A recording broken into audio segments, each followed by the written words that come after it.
Hello everyone. I know you are not doing well. Result कब आएगा? मेरे इतने क्वेश्चन छूट गए थे या फिर मेरा ऐसे कंप्लीट नहीं हुआ था एंड कट ऑफ कितनी होगी एट्सेट्रा एट्सेट्रा। ये सारे क्वेश्चंस अभी आपके माइंड में आ रहे होंगे। जब मैंने दिया था लास्ट टाइम 2023 में ये एग्ज़ाम, मेरे माइंड में भी आते थे जब मोर देन अ मंथ हो गया था। अराउंड सितंबर के फर्स्ट वीक के आसपास ही मुझे एंग्जाइटी होने लगी थी कि यार कब रिज़ल्ट आएगा, क्यों नहीं आ रहा ये। देन मेरे माइंड में ये क्वेश्चंस भी आ रहे थे, क्या मेरा होगा या फिर नहीं होगा, मेरा एग्ज़ाम अच्छा हुआ था या फिर नहीं हुआ था। बिकॉज़ जब तक रिज़ल्ट नहीं आता हमारे मन में ये क्वेश्चन रहता है कि मेरा एग्ज़ाम अच्छा हुआ था या नहीं हुआ था। Because on the basis of result हम डिसाइड करते हैं कि एग्ज़ाम अच्छा गया था। उससे पहले तो हमें लग रहा होता है कि मैंने इतने क्वेश्चंस किए थे, अलग अलग आंसर किए से मेरे इतने मार्क्स बन रहे हैं एंड प्रोबेबली मेरा हो जाना चाहिए, मेरा लिस्ट में नाम आ जाना चाहिए। बट एक्चुअल में जब रिज़ल्ट आता है उसमें हमारा रोल नंबर होता है या फिर नहीं होता, उसी के बेस पे हम डिसाइड करते हैं कि मेरा एग्ज़ाम अच्छा था या फिर नहीं था। ठीक है। एंड मुझे कुछ 2-3 लोगों के मैसेज भी आए इसी के रिगार्डिंग।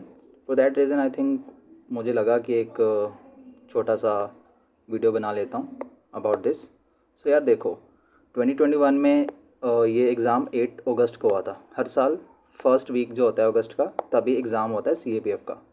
ठीक है, तभी एग्ज़ाम फर्स्ट वीक में होता है अगस्त के। रिज़ल्ट उसका अक्टूबर 13 में होता, अराउंड 64 डेज़ लिए थे उसने। देन अगेन सेम 7 के आसपास 7 अगस्त को एग्ज़ाम हुआ 2022 में। 16 सितंबर को रिज़ल्ट आया, अराउंड 14 डेज़ लिए इसने।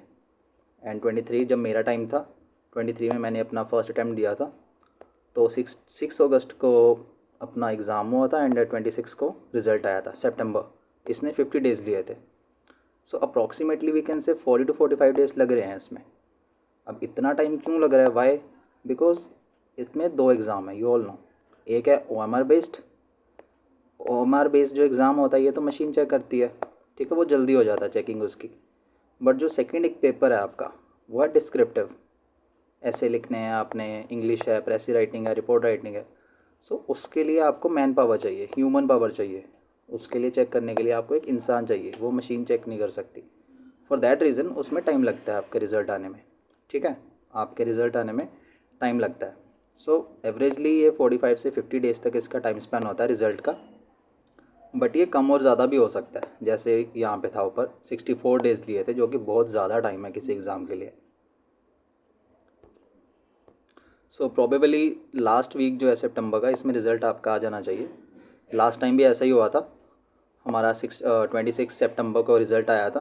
सो यही 40 to 45 डेज़ इसका रहता है। So don't think too much कि मेरा होगा या नहीं होगा। अगर आपको लगता है कि मेरा एग्ज़ाम अच्छा गया था बेस्ड ऑन वट एवर, आपको लगता है कि आपके आंसर सही थे on the basis of answer की जो भी अलग अलग इंस्टीट्यूट्स ने निकाली थी, या फिर आपको लगता है कि आपका सेकंड पेपर जो था वो अच्छा गया था, कंप्लीट हो गया था, एंड फर्स्ट में भी आपने good number of questions attempt किए थे जिनका आंसर भी अच्छा था। गुड नंबर का मतलब ये नहीं है कि आप जस्ट ब्लाइंड गेसिंग करके आ जाओ ABC करके, वो नहीं आएगा। सो अगर आपको लगता है एग्ज़ाम अच्छा गया था, then don't wait, start preparing for your PET। अब यहाँ पे PST फर्स्ट क्यों आता है, ये ज़्यादा इंपॉर्टेंट है। Why? Because physical standard test, अगर आपकी हाइट का कोई इशू है, जितनी हाइट चाहिए होती है मिनिमम, अगर आपकी उतनी नहीं है या फिर हाइट उतनी है, अगर आपका आइज़ का थोड़ा इशू है, 4 तक लिमिट है, ठीक है, आई साइट अगर आपकी 4 प्लस माइनस के आसपास है, जो आपने स्पेक्स डाल रखी है उसका नंबर, तो वहाँ तक वो कर लेते हैं एक्सेप्ट। बट उसके बियॉन्ड है तो इशू हो सकता है आपको। सो ऐसे ही जो एक UPS ने दिया हुआ है अपनी नोटिफिकेशन में, पूरा PST का स्टैंडर्ड्स दिए हुए हैं, हाइट को लेके, वेट को लेके, आइज़ को लेके, आपकी अलग अलग बॉडी पार्ट्स को लेके। सो वो देख लेना कि उसमें कोई प्रॉब्लम ना हो। कुछ चीज़ें ऐसी होती हैं जो जिनको सही किया जा सकता है, अराउंड 2 to 3 मंथ्स लगते हैं जिसमें। ठीक है, फॉर एग्जांपल अगर आपका वेट ज़्यादा है, जो आपकी एज के अकॉर्डिंगली आपका वेट होना चाहिए उससे ज़्यादा, वो 5 to 6 kg ज़्यादा है या फिर 10 kg ज़्यादा है, जितना भी है, सो उसको आप सही कर सकते हो इन दिस टाइम। इतने 2-3 मंथ्स में आप सही कर सकते हो। बिकॉज जो आपका ये फिज़िकल टेस्ट होता है, ये दिसंबर में होता है, ये ठीक है, ये दिसंबर में हुआ था, मेरा हुआ था 31 दिसंबर को, मेरा 31 दिसंबर को हुआ था।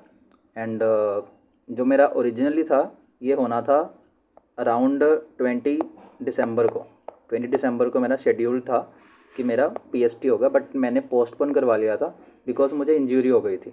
ठीक है, जब मैं प्रैक्टिस कर रहा था इसकी फ़िज़िकल की, तब इंजरी हो गई थी, उसी के कारण मैंने इसको डिले करवा दिया था।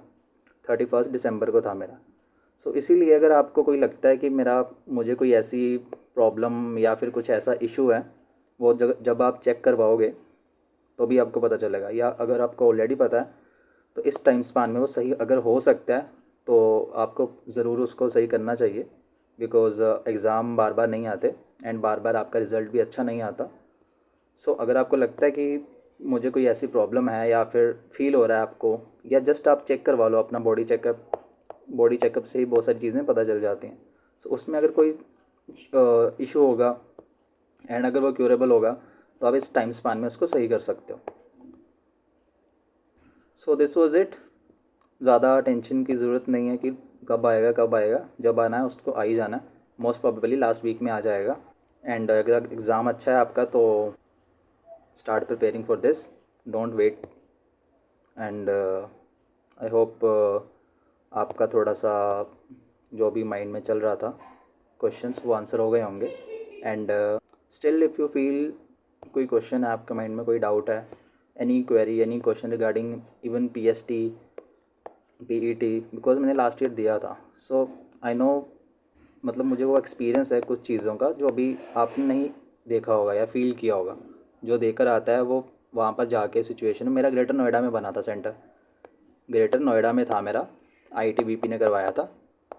ठीक है, सो कुछ चीज़ें हैं वहाँ पे जो अगर आप वहाँ पे गए हुए हो ऑलरेडी तो ही आपको पता होंगी। ठीक है, सो आपका अगर कोई क्वेश्चन होगा तो प्लीज़ डू कमेंट। ठीक है, एंड इसमें मैं एक अलग से भी एक वीडियो बनाऊँगा पीएसटी एंड पीटी को लेके, कौन सी चीज़ें वहाँ पर मुझे न्यू पता चली जो मैं प्रैक्टिस कर रहा था, जो चीज़ें मुझे प्रैक्टिस के टाइम नहीं पता थी। फॉर एग्ज़ाम्पल जैसे लॉन्ग जंप था, लॉन्ग जंप का जो जहाँ से हमने टेक ऑफ करना होता है वो वुडन का वो लगा होता है। ठीक है, वहाँ पे वो जो था वो ग्राउंड थी, वुड का ऐसे कुछ नहीं था, जस्ट उन्होंने लाइन लगाई हुई थी, वो लाइन से जंप करना था। मैं जब प्रैक्टिस कर रहा था तो मैं वुड के उस पर कर रहा था। ठीक है, सो वो वहाँ पर नहीं था, तो ये मेरे लिए एक ड्रॉबैक था। अगर मुझे पहले से पता होता तो मैं लाइन पे प्रैक्टिस करता। सो ऐसी चीज़ें हैं, कुछ क्वेश्चंस जो आपको आपके माइंड में आ सकते हैं। So please do comment and thank you for watching this session.